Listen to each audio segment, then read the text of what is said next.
Welcome to Accounting Web's product showcase with FreeAgent.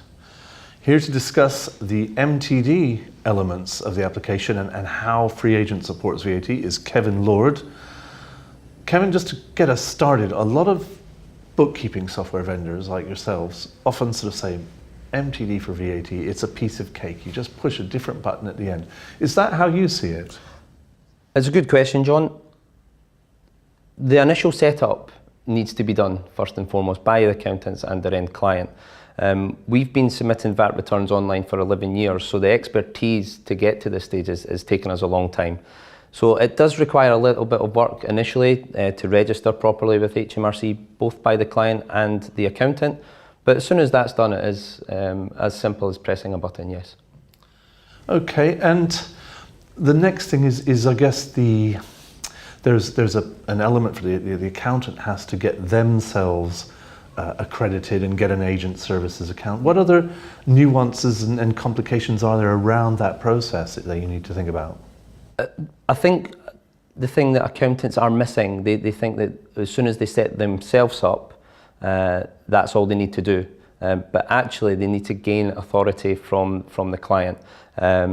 So that's the step I think accountants are struggling with and they're missing. That yes, set themselves up, and once they set themselves up, they'll get a token from HMRC. That'll be valid for 18 months, great, but the client still needs to give them authorization to submit. Okay, so these 64.8s don't automatically transfer from the old gateway to the new system? They don't, no. Okay. Wishful thinking.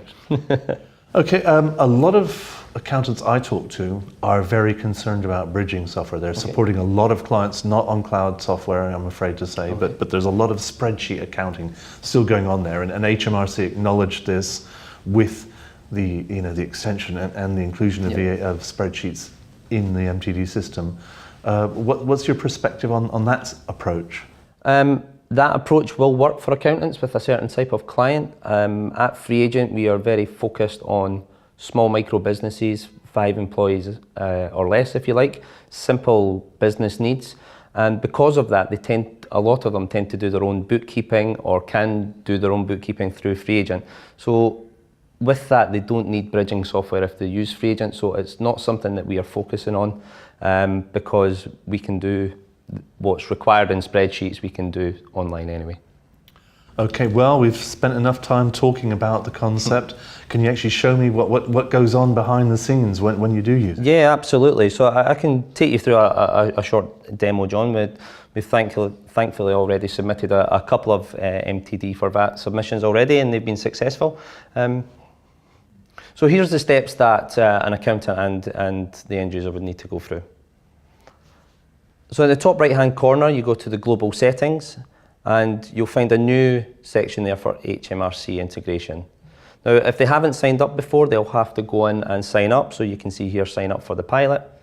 But as soon as they've done that, they can connect their FreeAgent account to HMRC.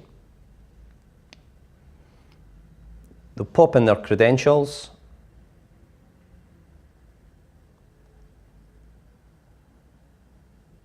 And then they're granting authority. So now we're going to actually submit it. So we went to taxes and VAT. We're going to select the appropriate VAT return, click the right hand button. You're given authority, submitting it, and there you have your HMRC for VAT submission done. So it really, after the initial setup, it is really just clicking a button, but you do need to go through that setup stage. Okay, well, thank you for taking us through that sequence, Kevin. Also, if you want to find out a little bit more about the banking data handling within FreeAgent, there's a companion video. And for any other information about FreeAgent, we've got Accounting Web software reviews page. We'll be covering small business software. And you can always visit accountingweb.co.uk for all your technology and accounting needs. Thanks for watching.